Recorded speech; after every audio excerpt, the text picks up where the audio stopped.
ओडिया रीतिकाव्यानुभूति सुधी श्रोताबंधु मान मोर नमस्कार।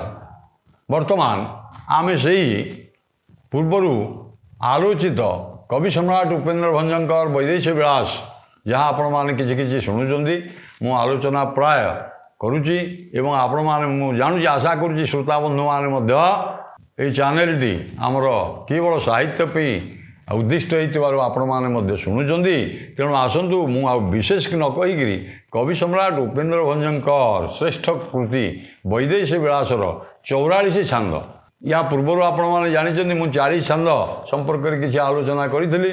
आज आम 44 छांदी जेहेतु ओडिशार घरे घरे ये 44 छांदी बेसी आदृति लाभ करी जे चिलिकार जिते मत्स्यजीवी मैंने आसुच्च माछ लदिक आज्ञा नौकारे से भंजकर कविता बा काव्यरू लावण्यवती हो कोटि ब्रह्मांड सुंदरी हो कि वैदेशी विलास हो इत्यादि इत्यादि छांदरू पदे पदे गाँति कवि सूर्य बलदेव रथों चंपू गाँति एवं आमर विशेषतः पालावाला माने बा दासकाठियारे बा गुटी पुओ नाचरे ये सबू एवं नृत्य ओडिशी नृत्य भंज साहित्यर किसी ना कि आलो ये पर्यंत चली तेणु यही 200-250 वर्ष धरी ओडिया साहित्य को मुग्ध करी माधुर्य रसरे मंडित करी जो भंज साहित्य रही तार आदृति आहरी रही भविष्य रही से कहीं कुंभकर्णर निद्राभंग करने रावण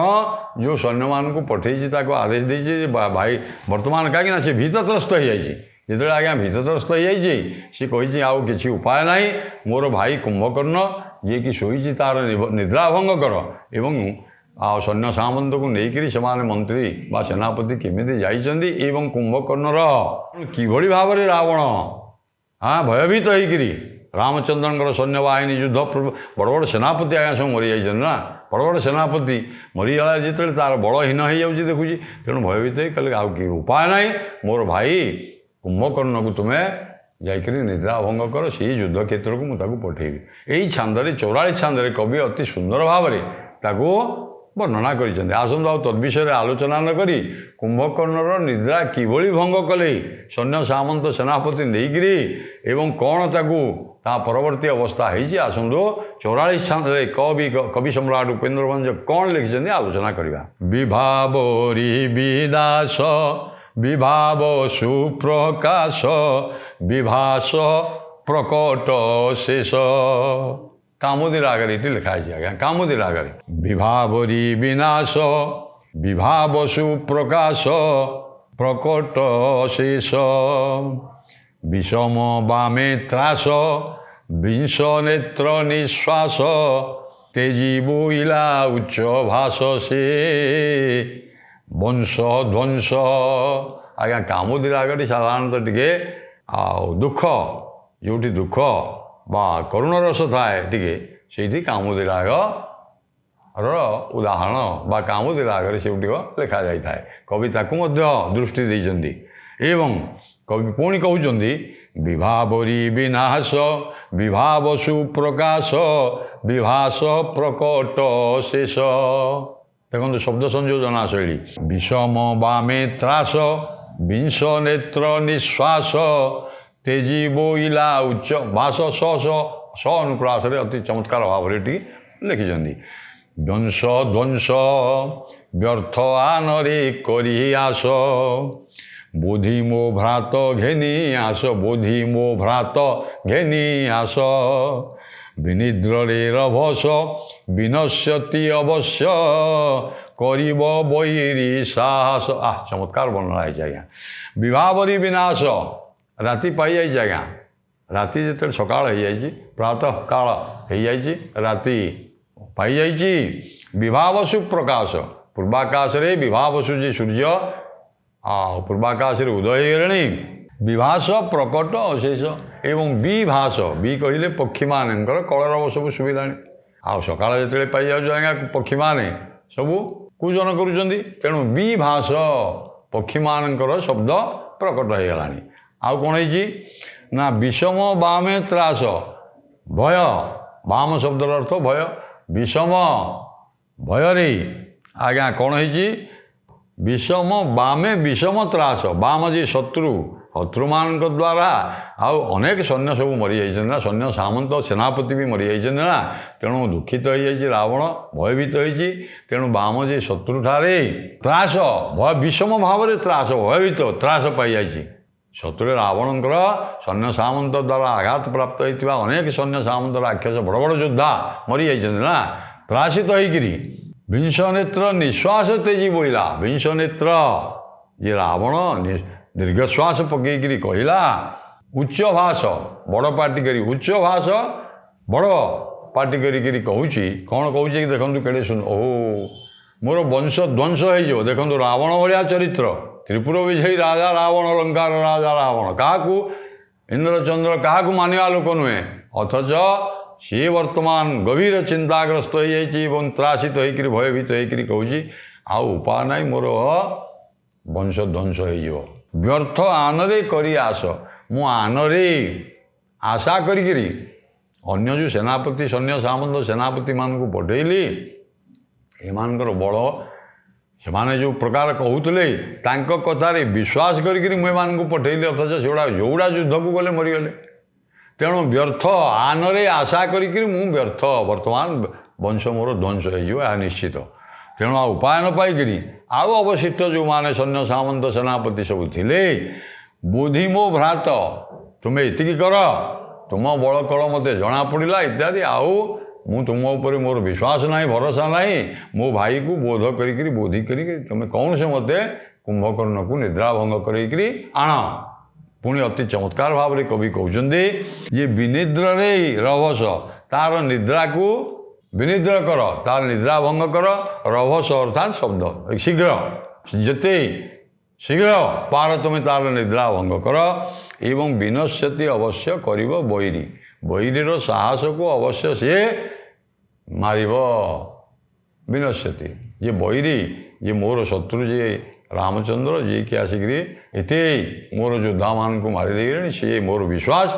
मोर भाई तार निद्रा भंग कर एवं सी अवश्य शत्रु को साहसर सहित लड़ब एवं मार अति चमत्कार भाव में कवि सम्राट उपेन्द्र भंज यही 44 छंदे कहते रावण मुखरे रावण आउ कौन कहूँ बारिधि कुंभ नीर ग्रासे कुंभ सुतर संभव नुह आनर बानर नर बल बेनी जात रुधिर पान हेब कुंभकर्णर बानर नर बल बेनी जात रुधिर पान हेब कुंभकर्णर से बार बार बारिजीवंक परकार विराजीव मृत शरीर वंचक गृध्र चिर क्षुधा होइब दूर देखो कि शब्द विन्यास वंचक गृध्र चिर क्षुधा होइब दूर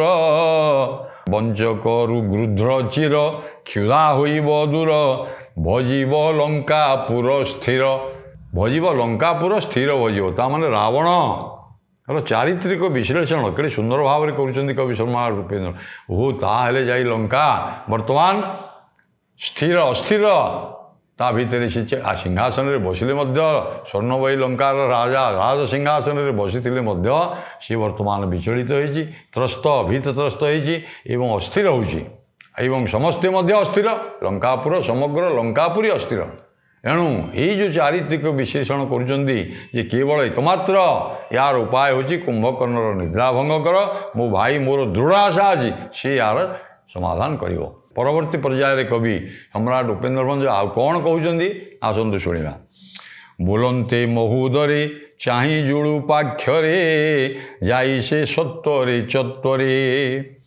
भीष्मवर भितरे पशिण तदुत्तारे देखिले पलंक उपरे से विंध्य धरे बपु तार उपमा धरे बतास लक्ष्य निश्वास रे बसे निज स्थान रे गति करी ऊर्ध्वरे मंदिर चाल निरंतरे अति चमत्कार वर्णना है आपण माने रामानंद सागरंकर अति सुंदर रामायण ଚରିତ୍ର ଦୂରଦର୍ଶନରେ ଦେଖିଛନ୍ତି ସମସ୍ତେ ମୁଗ୍ଧ ହୋଇଯାଇଛନ୍ତି। ଲକ୍ଷ ଲକ୍ଷ କୋଟି ଲକ୍ଷ କ'ଣ କୋଟି କୋଟି ଲୋକ ମୁଗ୍ଧ ହୋଇଯାଇଛନ୍ତି।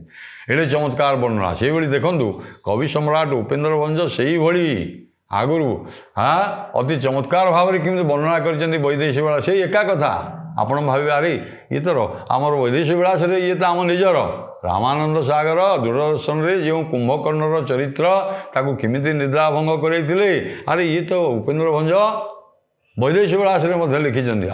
ତେଣୁ କବି ସମ୍ରାଟ ଉପେନ୍ଦ୍ର ଭଞ୍ଜଙ୍କୁ ଆପଣମାନଙ୍କ ହାତ ଅବଶ୍ୟ ଯୋଡ଼ ହସ୍ତ ହେଇଯିବେ ଆପଣମାନେ ସମସ୍ତେ। ଦେଖନ୍ତୁ କେତେ ସୁନ୍ଦର ଭାବରେ କବି ବର୍ଣ୍ଣନା କରୁଛନ୍ତି। ଆଉ ଡେରି ନ କରିକିରି କବି କହୁଛନ୍ତି, ରାବଣ କହୁଛି ବୋଲନ୍ତେ ମହୋଦରେ ଚାହିଁ ଜୁଳୁପାକ୍ଷ ଗୋଟେ ସେନାପତି, ମହୋଦର ତାଙ୍କର ହେଉଛି ଗୋଟେ ସେନାପତି। ଏମାନଙ୍କୁ ଯାଇକରି କହିଲେ ତୁମେ ଯଥାଶୀଘ୍ର ଯାଇକରି ସେମାନେ କ'ଣ କଲେ, ଯଥାଶୀଘ୍ର ପହଞ୍ଚିକିରି ସତ୍ୱରେ ଚତ୍ୱରେ ଯାଇକରି ଅଗଣାରେ କୁମ୍ଭକର୍ଣ୍ଣର ଘରେ ଯାଇକରି ପହଞ୍ଚି ଯାଇଛନ୍ତି। ତା ଅଗଣାରେ ଯାଇକରି ପହଞ୍ଚି ଯାଇଛନ୍ତି। ଦେଖିଲେ ଯେ କ'ଣ କରୁଛି ସେ କୁମ୍ଭକର୍ଣ୍ଣ। ଆଜ୍ଞା 6 ମାସ ସେ ଶୋଇବ ନା, ଆଉ ତା ନିଦ୍ରାଭଙ୍ଗ ତ ଏତେ ସହଜ ନୁହେଁ, କାହିଁକିନା ସେ ବ୍ରହ୍ମାଙ୍କ ଠାରୁ ବର ପାଇଛି। ଏଣୁ ସେ ଦେଖିଲେ ଯେ ବେଶ୍ମବର ଭିତରେ, ବେଶ୍ମ ବୋଇଲେ ଗୃହ, ଘର ଭିତରେ ଅଗଣାରେ ଠିଆ ହେଇକି ଚାହିଁଲେ ଯେ କିଏ ସେ ମହୋଦର ଏବଂ ଜୁଳୁପାକ୍ଷ, ଏମାନେ ଚାହିଁଲେ ଯେ ବେଶ୍ମବରେ ଅତି ସୁନ୍ଦର ପ୍ରାସାଦ ତାର, ତା ଭିତରେ ଶୟନ କକ୍ଷରେ ଭିତରେ ପଶିଣ ତଦୁତ୍ତାରେ ଦେଖିଲେ ପଲଙ୍କ ଉପରେ ଶୋଇଛି ଗୋଟିଏ ଗଜଦନ୍ତ ପଲଙ୍କ ଉପରେ। ବିଶାଳ କୁମ୍ଭକର୍ଣ୍ଣ ଶୋଇଛି ମାନେ ସେ ପଲଙ୍କ ମଧ୍ୟ କେଡ଼େ ବଡ଼ ପଲଙ୍କ ହେଇଥିବ। ଆଉ ଗଜଦନ୍ତ ପଲଙ୍କ ଉପରେ, ବିଶାଳ ଗଜଦନ୍ତ ପଲଙ୍କ ଉପରେ ଆଜ୍ଞା ଶୋଇଛି ଏଇ ଯେଉଁ କୁମ୍ଭକର୍ଣ୍ଣ। ସେ ଦେଖାଯାଉଛି କେମିତି ନା ବିନ୍ଧ୍ୟ ପର୍ବତ ଭଳିଆ। ଗୋଟେ ବିନ୍ଧ୍ୟ ପର୍ବତ କି ଏଇଟା, ତାର ବିଶାଳ କାୟ, ତାର ଶରୀରଟା ଏତେ ବଡ଼ ଯେ ତାକୁ କବି ବିନ୍ଧ୍ୟ ପର୍ବତ, ଧର ବୋଇଲେ ଶବ୍ଦର ଅର୍ଥ ହେଉଛି ପର୍ବତ। ତେଣୁ ବିନ୍ଧ୍ୟ ପର୍ବତ ତୁଲ୍ୟ ଦେଖାଯାଉଛି। ଏବଂ ତାର ବପୁ ତାର ଉପମା ଧରି, ତାର ବପୁ ଯେ ଶରୀରଟା ବିନ୍ଧ୍ୟ ପର୍ବତ ଭଳିଆ, ଆରେ ଇଏ ଗୋଟେ ବିନ୍ଧ୍ୟ ପର୍ବତ କି ବିଶାଳ କାୟ ଅଛି। ଏବଂ ତାକୁ ଏଇଭଳି ଉପମା କବି କହୁଛନ୍ତି, ତାକୁ ଉପମା ଲକ୍ଷ୍ୟ ହେବ। ଏବଂ ବତାସ ଲକ୍ଷ୍ୟ ନିଶ୍ୱାସରେ, ଆଉ ତା ନିଶ୍ୱାସକୁ ବତାସ ସତେ ଯେମିତି 49 ପବନ ଏକାଠି ହେଇକରି ବହୁଛି। ମାନେ ସେଇତେବେଳେ ଆଜ୍ଞା ନିଶ୍ୱାସ ଗୋଟେ ତାର ନିଶ୍ୱାସ ପ୍ରଶ୍ୱାସ ନେଉଛି, ତା ନିଶ୍ୱାସରେ ଆଜ୍ଞା କ'ଣ ହେଉଛି ନା ଚାଳ ଉପରକୁ ଉଠି ଯାଉଛି, ବା ପ୍ରାସାଦର ଚାଳ ଉପରକୁ ଉଠି ଯାଉଛି। ଏବଂ ଯେତେବେଳେ ପ୍ରଶ୍ୱାସ ନେଉଛି ସେ ଚାଳ ପୁଣି ଆଉ ଥରେ ପଡ଼ିଯାଉଛି। କବିର କଳ୍ପନା, କବି ତ ଚାତୁର୍ଯ୍ୟ, କବି ଅତି ସୁନ୍ଦର ଭାବରେ ବର୍ଣ୍ଣନା କରୁଛନ୍ତି। ଯେତେବେଳେ ସେ ନିଶ୍ୱାସ ନେଉଛି ସେତେବେଳେ ଆକାଶକୁ ଛୁଇଁ ଯାଉଛି ସେ ପ୍ରାସାଦର ଅଗ୍ରଭାଗ। ଏବଂ ଯେତେବେଳେ ପ୍ରଶ୍ୱାସ ପଡ଼ୁଛି, ନିଶ୍ୱାସ ପ୍ରଶ୍ୱାସରେ ଚାଳ ଉଠୁଛି ପଡ଼ୁଛି, ଆମେ କହିବା କଥା ଚାଳ ଉଠୁଛି ଏବଂ ପଡ଼ୁଛି। ଏଇଭଳି ନିଶ୍ୱାସ ପ୍ରଶ୍ୱାସ ନେଇକରି ବିନ୍ଧ୍ୟ ପର୍ବତ ଭଳିଆ ବିଶାଳ କାୟ କୁମ୍ଭକର୍ଣ୍ଣ ଶୋଇଥିବାକୁ ସେମାନେ ଦେଖିଲେ। ବସି ସେ ନିଜ ସ୍ଥାନରେ ଗତି କରି ଉର୍ଦ୍ଧ୍ୱକୁ, ଅର୍ଥାତ୍ ଉର୍ଦ୍ଧ୍ୱକୁ ଯାଉଛି ନିଶ୍ୱାସ ପ୍ରଶ୍ୱାସରେ, ତାର ସ୍ଥାନରେ ଯଥା ସ୍ଥାନରେ ରହିଯାଉଛି। ଏଇଭଳି ଯେଉଁ କୁମ୍ଭକର୍ଣ୍ଣକୁ ଆଉ ଉର୍ଦ୍ଧ୍ୱରେ ମନ୍ଦିର ଚାଳ, ତା ମନ୍ଦିରର ଚାଳ ନିରନ୍ତର ଏମିତି ଆଉ ନିଶ୍ୱାସ ପ୍ରଶ୍ୱାସ ନେଉଛି ନା, ଚାଳ ଉପରକୁ ଉଠୁଛି ଚାଳ ତଳେ ପଡ଼ୁଛି, ଉପରକୁ ଉଠୁଛି, ଏଇଭଳି ଅବସ୍ଥା କୁମ୍ଭକର୍ଣ୍ଣର ନିଶ୍ୱାସ ପ୍ରଶ୍ୱାସ ଯାଉଛି। ଏବଂ କବି ପୁଣି ଆହୁରି ସୁନ୍ଦର ଭାବରେ ତାକୁ କହୁଛନ୍ତି। ଆଉ କ'ଣ ହେଇଛି, ବୋଳି ଚନ୍ଦନ ଫାଇ ଉଚ୍ଚରେ ଡାକ ଦେଇ ବହୁତ ଲୋକ ରୁଣ୍ଡ ହୋଇ, ତା ଦେହରେ ଚନ୍ଦନ ବୋଳି ଦେଲେ। ଫାଇ ବୋଲି ଗୋଟିଏ ଶବ୍ଦ ଦେଲେ, ଉତ୍କୃଷ୍ଟ ସୁଗନ୍ଧି ଚନ୍ଦନ, ତା ଭିତରେ ଯେତେ ସବୁ ସୁଗନ୍ଧି ଦ୍ରବ୍ୟ ପକା ହେଇଛି ଚନ୍ଦନ ତା ଦେହ ଯାକ ଲେପନ କରିଦେଲେ। ଅନେକ ଲୋକ ଯାଇଥିଲେ। ଏଣୁ ଡାକ ଦେଇ ବହୁତ ଲୋକ ରୁଣ୍ଡ ହୋଇକିରି, ଏବଂ ତା କାନ ପାଖରେ ଆଜ୍ଞା ବହୁତ ଲୋକ ରୁଣ୍ଡ ହୋଇକିରି ହୋ ହଲା ସବୁ କଲେ। ଯେତେ ଡାକିଲେ ମଧ୍ୟ ଆଜ୍ଞା ସେ ଶୁଣିବାର ନାହିଁ, ଅଚଳ ମେରୁ ଭଳିଆ ପଡ଼ିଛି ଆଜ୍ଞା। ଆଉ ଏବଂ ଡାକ ଦେଇ ବହୁତ ଲୋକ ରୁଣ୍ଡ ହୋଇ ବିଚେଷ୍ଟା ନଭାଜଇ ଶ୍ରୁତି ପାଶେ ତୁହାଇ ବିବିଧ ବାଦ୍ୟ। ବିଚେଷ୍ଟା ନଭାଜଇ, ତା ନିଦ୍ରା ବହୁତ ଲୋକ ରୁଣ୍ଡ ହେଇକିରି ତା କାନ ପାଖରେ ହୋ ହଲା କରିକିରି ଯେତେ ପାଟି କଲେ ମଧ୍ୟ ଆଜ୍ଞା, ଗର୍ଜନ ତର୍ଜନ କଲେ ମଧ୍ୟ କିଏ କାହିଁ ହଲିବ ଆଜ୍ଞା। ତେଣୁ କବି ତା ପରବର୍ତ୍ତୀ ପର୍ଯ୍ୟାୟରେ ବା ପରବର୍ତ୍ତୀ ପଦରେ ଅତି ଚମତ୍କାର ଭାବରେ ଲେଖିଛନ୍ତି, ଯେତେ ଯାହା କଲେ ମଧ୍ୟ ବିଚେଷ୍ଟା ନଭାଜଇ, ତା ନିଦ ଭାଙ୍ଗୁନି। ଏବଂ ଶ୍ରୁତି ପାଶେ, ତାର କାନ ପାଖରେ ତୁହାଇ ବିବିଧ ବାଦ୍ୟକୁ, ଯେତେ ସବୁ ବଡ଼ ବଡ଼ ବାଜା ଅଛି ସବୁ ଆଜ୍ଞା, ଆମର ଯେମିତି ସବୁ ଯୁଦ୍ଧ ବାଦ୍ୟ ସବୁ ଭେରି ତୁରୀ ନାଗରା ଯେତେ ଅଛି, ଟମକ ନିଶାଣ ଯେତେ ବଜେଇଲେ ମଧ୍ୟ ଆଜ୍ଞା ତାହା ବି ସିଏ ଶୁଣୁନି ତା କାନରେ ସିଏ ଏଇଭଳି ନିଦ ଆରେ ବ୍ରହ୍ମାଙ୍କ ଠାରୁ ଯିଏ ଆଜ୍ଞା ବର ଲାଭ କରିଛି ତା ନିଦର କ'ଣ ସହଜେ ଭାଙ୍ଗିବ? ମୁଁ କହିଲି ଯେ ରାମାୟଣରେ ଆପଣ ଦୂରଦର୍ଶନରେ ଯେଉଁ ଦେଖିଛନ୍ତି ଚରିତ୍ର କୁମ୍ଭକର୍ଣ୍ଣକୁ ବର୍ତ୍ତମାନ କବି ସମ୍ରାଟ ଉପେନ୍ଦ୍ର ଭଞ୍ଜ ଆଉ ଅତି ସୁନ୍ଦର ଭାବରେ ତାକୁ ସମାନ ଭାବରେ ତାକୁ ତୁଳନା କରି ତାର ଆହୁରି ଅଧିକ ଭାବରେ ସିନା କରିଛନ୍ତି କମ୍ ନୁହେଁ। ଆଉ ବିଚେଷ୍ଟା ନଭାଜଇ ଶ୍ରୁତି ପାଶେ ତୁହାଇ ବିବିଧ ବାଦ୍ୟକୁ ବଜାଇ ବାଜି ନେଇ ବିସ୍ତାର ଅଙ୍ଗେ ଧୁଆଇଲେ। ତାପରେ କ'ଣ କଲେ ଦେଖନ୍ତୁ, ବାଜି ନେଇକିରି ଘୋଡ଼ା ତାପରେ ଦୌଡ଼ିଲେ। ଆଉ ସିଏ ତ ତା ବିନ୍ଧ୍ୟଗିରି ପର୍ବତ ବିନ୍ଧ୍ୟଗିରି ସଦୃଶ ତାର ତ ଛାତି ନା ବିଶାଳ ବପୁ। ଏବେ ତାକୁ ଚାହିଁ ତାର ପ୍ରଶସ୍ତ ଛାତି ଉପରେ ଆଜ୍ଞା ଶହ ଶହ ଘୋଡ଼ା ଦୌଡ଼େଇଲେ, ଶହ ଶହ ଘୋଡ଼ା ଦୌଡ଼େଇଲେ, କିଛି ହଲିବାର ନାହିଁ, ଶୁଣିବାର ନାହିଁ। ବାରଣ ଦନ୍ତରେ ବାର ବାରଣ ଦନ୍ତରେ ମରାଇ, ବାରଣ ହାତୀର ଦାନ୍ତରେ ଆଜ୍ଞା ଖେଞ୍ଚିଲେ ସବୁ। ବାଜି ନେଇ ବିସ୍ତାର ଅଙ୍କେ ଧୁଆଇ ବାର ବାରଣ ଦନ୍ତରେ ମରାଇ ଉଠିଲା ହଉ। ହାତୀ ଯେତେବେଳେ ଦନ୍ତାଘାତ କରି ଶହ ଶହ ହାତୀ ଯେତେବେଳେ ତାକୁ ମାରିଲେ ତାପରେ ନିଦ୍ରା ଭାଙ୍ଗିଲା। ବସିଲା ଚେତା ପାଇକିରି ବସିବା ମାତ୍ରେ ତା ପାଖରେ ଆଜ୍ଞା କ'ଣ କରିଥିଲେ ଏମାନେ? ଆରେ କୁମ୍ଭକର୍ଣ୍ଣକୁ ଅଧା ନିଦରୁ ଉଠେଇ ଦେଇଛନ୍ତି ନା, କାଳେ କ'ଣ ବିଘ୍ନ ହେଇଯିବ। ତା ପାଖରେ ଆଜ୍ଞା ସବୁ ଛେଳି ମେଣ୍ଢା ଯେତେ ମାଂସ ଇଏ ସିଏ ମଦ ସବୁ ଥୋଇଛନ୍ତି। ତେଣୁ ବିବିଧ ଆହାର ଖାଇ ଦୁଧ ମଦ ରକତ, ଗୋଟା ଗୋଟା ମଇଁଷି, ଗୋଟା ଗୋଟା ଛେଳି, ଗୋଟା ଗୋଟା ମେଣ୍ଢା, ତାର କେତେ କ'ଣ ଖାଇ ଦେଇଗଲା। ତାପରେ ମଦ ପାନ କଲା, ଆଉ ତାପରେ ଦୁଧ କ୍ଷୀର ମଧ୍ୟ ଥୋଇଛନ୍ତି ଏବଂ ରକ୍ତ ମଧ୍ୟ ଥୁଆ ହେଇଛି। ଏଗୁଡ଼ାକ ସବୁ ତାକୁ ବି ପାନ କଲା। ଏବଂ ବାହାରି ଶତ ଆହୁରି କବି ବର୍ଣ୍ଣନା କରୁଛନ୍ତି କୁମ୍ଭକର୍ଣ୍ଣର ଚରିତ୍ର। ବାହାରି ଶତ ଆହାରି ହୋଇ ଦୈତ୍ୟ ବାହାର କରି ଶୂଳ ଧୃତ। ବାହାରି ଶତ ବାହାରି ଶହ ଶହ ମଇଁଷି ଆଜ୍ଞା ଗୋଟା ଗୋଟା ମଇଁଷି ଗିଳିଦେଲା। ଏତକ ତ ଖାଇଲା, ତା ବାଦେ ଆହୁରି ତା ପେଟ ପୁରି ନେଇ ଶହ ଶହ ମଇଁଷି, ବାହାରି ଶବ୍ଦ ମାନେ ମଇଁଷି, ଗୋଟା ମଇଁଷି ଗିଳି ଦେଇଗଲା କେତେଟା। ଏବଂ ଖାଇକିରି ତାପରେ ଶୂଳ, ଯୁଦ୍ଧର ଅସ୍ତ୍ର ଯେଉଁ ଶୂଳ ଧାରଣ କରିକିରି ସେ ଉଠିଲା, ଠିଆ ହେଲା।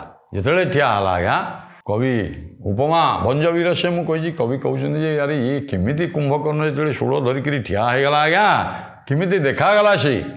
ବିବୁଧାଚଳେ ସ୍ଥିତ କଳ୍ପ ପାଦପ ପ୍ରକାର, ବିବୁଧାଚଳେ ସ୍ଥିତ କଳ୍ପ ବୃକ୍ଷବତ, କଳ୍ପ ବିବୁଧାଚଳ ଇଏ ସ୍ୱର୍ଗୀୟ ପର୍ବତ, ଯେ ମେରୁ ପର୍ବତ ତାକୁ ବିବୁଧାଚଳ କୁହାଯାଏ। ମେରୁଗିରି ବା ମେରୁ ପର୍ବତ ଉପରେ କଳ୍ପବୃକ୍ଷ ଯେମିତି ଶୋଭା ପାଏ, ମେରୁ ପର୍ବତ ଉପରେ ଆଜ୍ଞା କଳ୍ପବୃକ୍ଷ ଅଛି, ଯେମିତି ଶୋଭା ପାଏ ସେ ତାର ଅଗଣାର ଯେଉଁ ପାଚିରି ଡେଇଁକିରି ସତେ ଯେମିତି ଆମେ କହିଲେ ତା ଆକାଶକୁ କ'ଣ ମୁଣ୍ଡ ଜିଣିକିରି ପଳେଇବକିରି ଏଡ଼େ ବଡ଼ ଡେଙ୍ଗା, ତାର ଏତେ ଦୀର୍ଘ ତାର ବପୁ ଠିଆ ହେଇଯାଇଛି। ଯେତେବେଳେ ବିବୁଧାଚଳ ସ୍ଥିତ ସୁମେରୁ ପର୍ବତ ବା ମେରୁ ପର୍ବତକୁ ଉପରେ କଳ୍ପ ପାଦପ ଯେମିତି ଶୋଭା ପାଇଲେ ଦେଖାଯାଏ ଉଚ୍ଚ, ସେଇଭଳି ପ୍ରାକାର ଜିଣିକିରି ପାଚେରୀ ଡିଣିକିରି ବା ପାଚେରୀକୁ ଅଧିକ ଶୋଭା ପାଉଥିବା ତାର ଗଡ଼ର ଯେଉଁ ପାଚେରୀ ତାକୁ ଜିଣିକିରି କଳ୍ପବୃକ୍ଷ ଭଳିଆ ଲମ୍ବମାନ ହେଇକିରି ଠିଆ ହେଇଛି। କେଡ଼େ ସୁନ୍ଦର ଉପମା ଦେଇଛନ୍ତି କବି। ବିବୁଧାଚଳ ଆଉ ଟିକେ ମୁଁ ବିସ୍ତାର କରି ବର୍ଣ୍ଣନା କରିଦେଲେ ଆପଣ ଜାଣିବେ ଯେ କୁମ୍ଭକର୍ଣ୍ଣ ଶୂଳ ଧରିକିରି ଯୁଦ୍ଧକୁ ପ୍ରବୃତ୍ତ ହେଇକିରି ଠିଆ ହେଇଛି। କବି ତାକୁ ବର୍ଣ୍ଣନା କରିଛନ୍ତି ଯେ ମେରୁଗିରି ଉପରେ ଥିବା କଳ୍ପପାଦପ ବା କଳ୍ପବୃକ୍ଷ ଯେମିତି ଦେଖାଯାଏ ସେମିତି ପ୍ରାକାର ତା ଘରର ତାର ଯେଉଁ ପାଚେରୀ ଦିଆହେଇଛି ତାକୁ ଜିଣିକିରି ସିଏ ଦେଖାଯାଉଛି। ଏଥିରୁ ତାର ଦୀର୍ଘ ବପୁ ତୁଳନା କରୁଛନ୍ତି, ଅନୁମାନ କରନ୍ତୁ।